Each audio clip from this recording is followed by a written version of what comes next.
The sportsmen look to become the granddaddy at the Ridge. The Pro Stocks tussle 35 times around. We take a look back into Super Dirt Week 44. Stewie, look out! That ain't gonna be good. Race Pro Weekly starts now.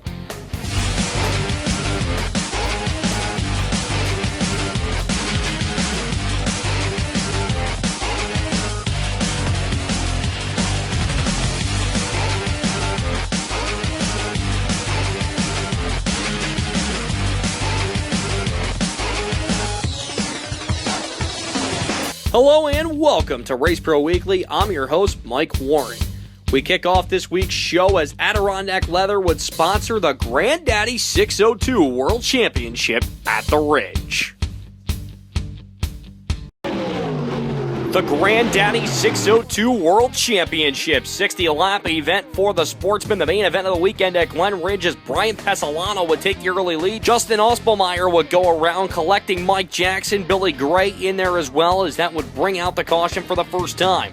Off the restart, Mark Mortensen would try to ride high on the outside lane, looking to get around the 79 machine as Dave Marcachilli sits in third. Rocky Warner having to start deep on the field, working to the inside of Jalike Soul for position off by turn number 2 as Connor Cleveland works up as well. As Mortensen and Marcachilli run right there. Tim Hartman Jr. in a 32C machine. Adam Pearson working in the 01 underneath the 1 at Dave Marcachilli as well for position, as Pearson having a great season in the sportsman car so far this year, looking to keep his momentum rolling. Rocky Warner starting to work his way up as he'd work on the back bumper at Derek McGrew now off at turn number 3 and 4.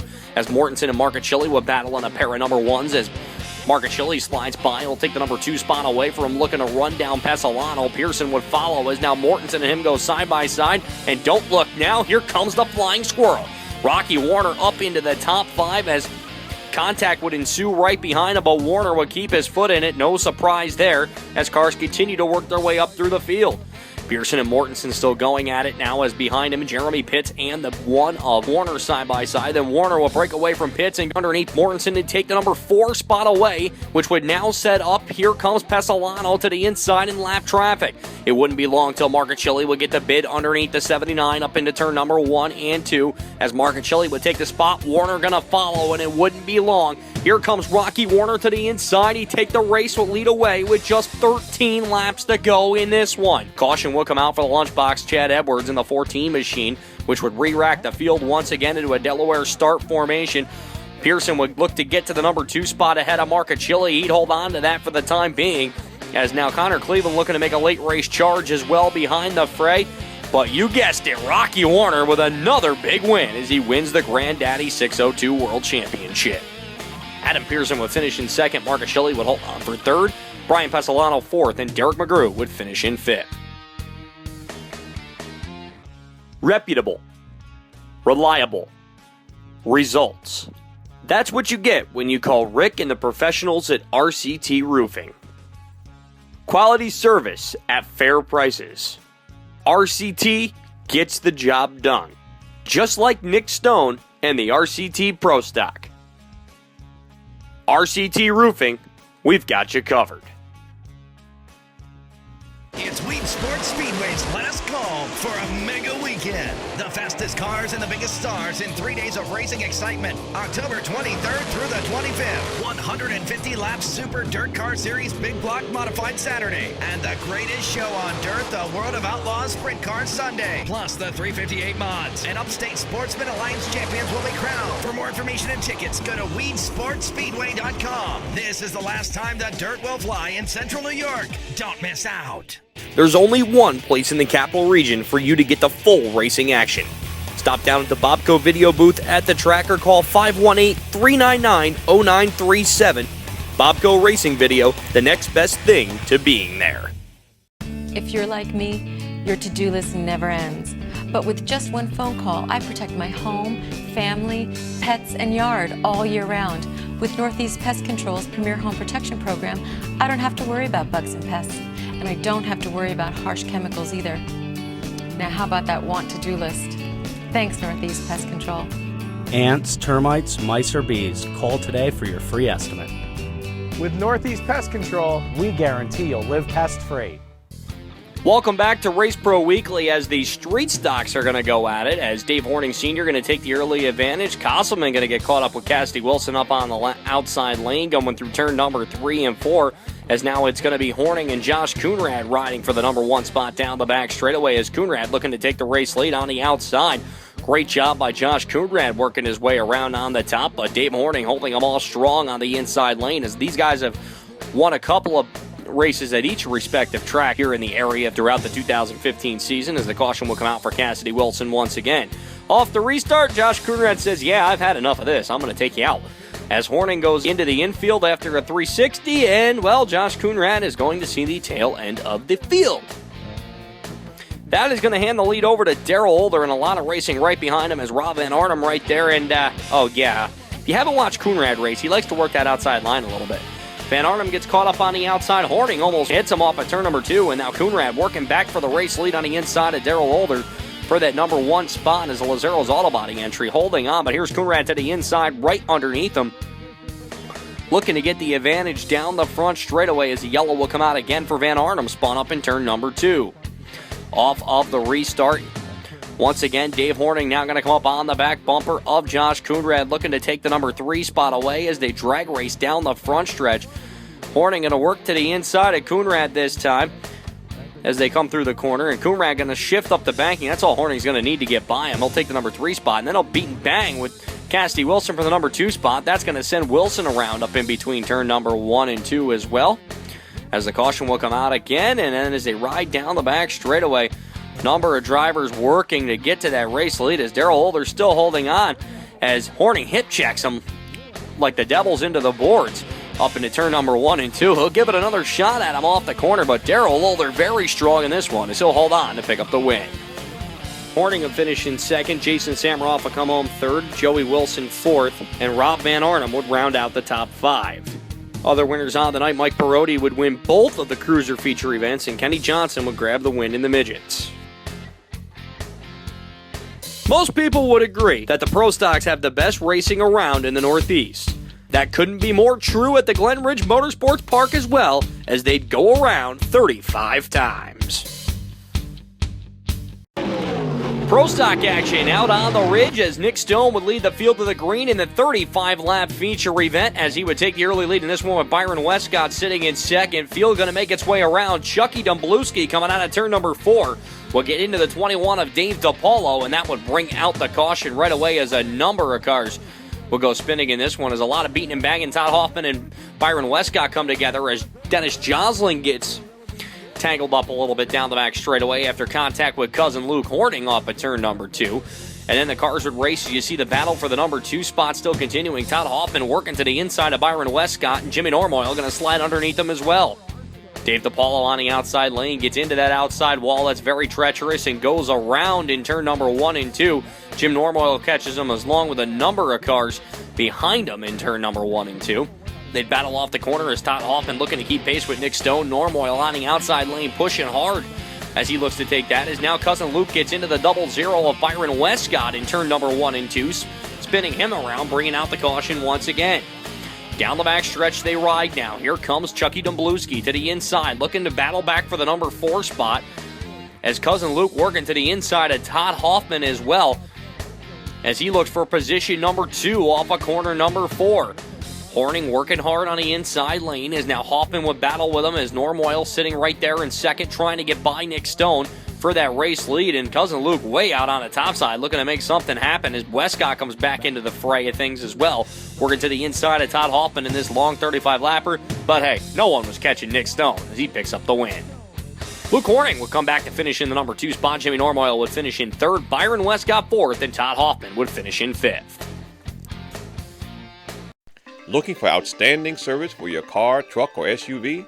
Speed's Garage is a family-run business providing the highest quality of auto care. From routine maintenance, brakes, engine, body, or paint work, you can trust the professionals at Speed's Garage. Speed's Garage has all the auto service you need, plus full towing for any vehicle. For a championship service, go to Speed's Garage in Mellonville. Performance, quality, service. That's DMC Racing Products. Hundreds of name brand parts, competitive prices. That's DMC. DMC Racing Products. Race to win.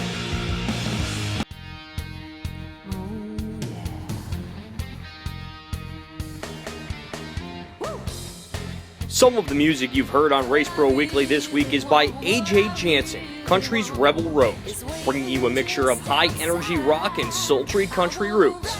To hear more and for your free download, check out ajjansenmusic.com. It's Enduro time at the Ridge as we welcome you back to Race Pro Weekly. This is always a fun show and a different surface from earlier in the year when there was a lot of water on the track. And there goes the 55 car. He's going to go with spinning up in turn number 3. A lot of cars avoid him, doing a great job in this one. And we have a lot of other cars out there. Ooh, a little bit of slam banging up in turn number 1 and 2. Hey, that's Jeff Carabin.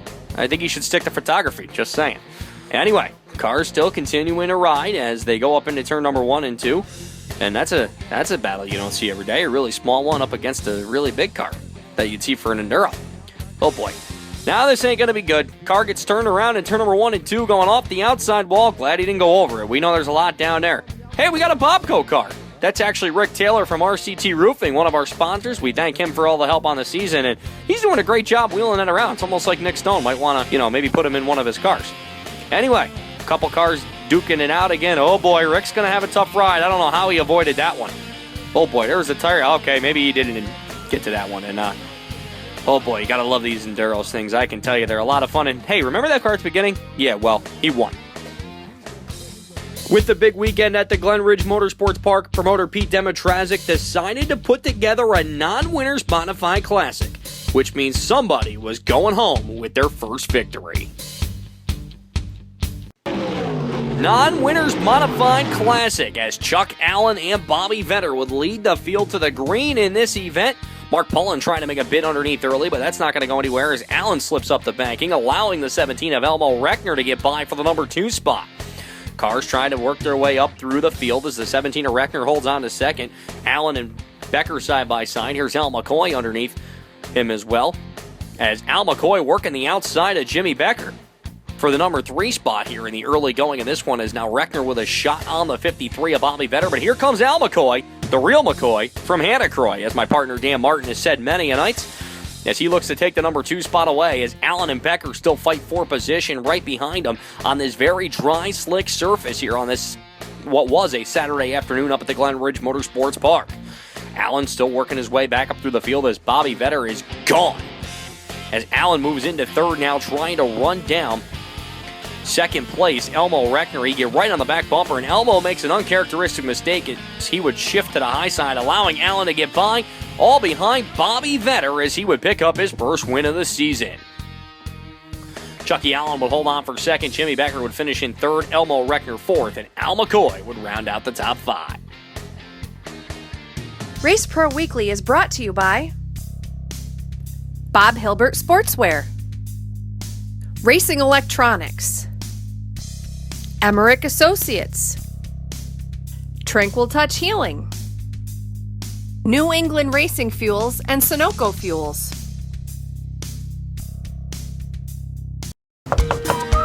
I'm Brian from 1-800-GOT-JUNK. This is my main man Tom and my other main man Tom. You never know how much junk you've got until you move. Point to something you wish would disappear. Would it be possible to... It's gone! All you have to do is point.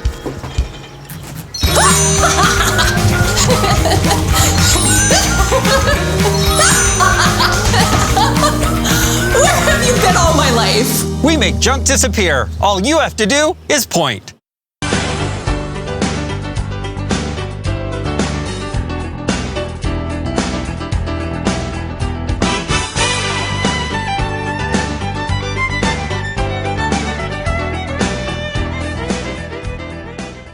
The Choices 301 program takes a multifaceted approach aimed at educating the public about the realities and dangers of what can happen when bad decisions are made inside a motor vehicle.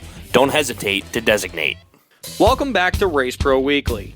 As the 44th and final Super Dirt Week at the Syracuse Mile has come and gone, it's now time to take a look back in our White Flag segment at some of the drivers' reactions after their events.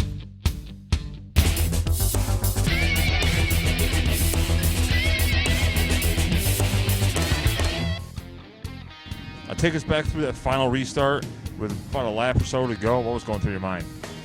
You know, we had 3-4 really good restarts right in a row, and the holes were getting deeper into one, and that was really my main concern. I knew it was near enough in 3 that I didn't think anyone was going to roll around me, even if they had a pretty good run on me. But the cars were getting pretty upset if you hit the holes wrong in 1 and 2, and I just wanted to make sure we got through 1 and 2 clean and tried to get a little bit of a gap. And you know, obviously I knew Billy was coming. I think after a couple laps with some tire heat, we were able to kind of maintain. So I didn't necessarily want the yellow with a little bit of buffer we had, but I've been a lot more nervous in that position than I was tonight. I thought the car was great, and it was just fun to drive. The guys did a great job. You know, obviously to do it in the mud bus is pretty cool. It's been getting a lot of attention. It's been a lot of fun. We came down the front stretch here, and we went. He had gotten underneath me going into 3, maybe with 2 to go. And then I just hung it on the outside going down into 1 here, and it actually stuck better than I thought it was gonna. And I had a lap car down there too, so that slowed him a bit, and that was all I needed. Don't want to see it end, but you know, this is it. We came from 10th. Track position was huge today. The track's kind of 1 lane, so we didn't really have an outside groove to work with. We, you know, run the bottom only. The car was awesome. I really couldn't ask for much more. You've had a lot of success here at the Moody Mile in the Sportsman and in the Pro Stock. It's got to be bittersweet for this to be the last race. Yeah, no, it definitely is. We've had a ton of success here. You know, the last 5 years, been on fire here. Just had a lot of circumstance stuff. You know, we've won 3 in a row. I can't be disappointed. You know, I tell you, you know, you might be able to get a little bit better racing in another facility, but you're not going to replace the atmosphere and the fans that come here. You know, it's just something about being here makes it special, and you're not going to be able to replace that with another place. 2016 is going to be awesome, because now it's time to look forward through that windshield, and we're going to close the book on this, or close this chapter and start a whole new one. So I'm really excited. This was a great way to send this old girl off in its fitting fashion. A big crowd and a great race. Stuart Friesen talked in Victory Lane about how well you and your staff marketed this event. Was it as successful as you thought it could be?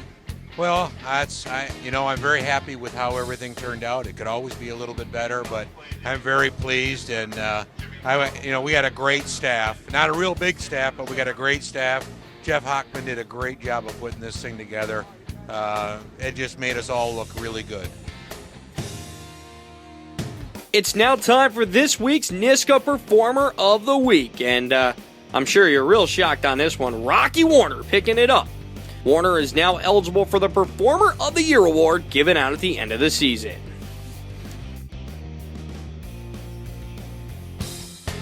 That's all for this week's show. For the latest news, results, and photos, check out Race Pro Weekly online at www.raceproweekly.com, and be sure to follow us on Facebook, Twitter, YouTube, and Instagram. So for myself, Amber Chalmers, Fast Eddie, Scott Morlock, and everyone that helps put Race Pro Weekly together, thank you for watching this week's episode, and we'll see you next time.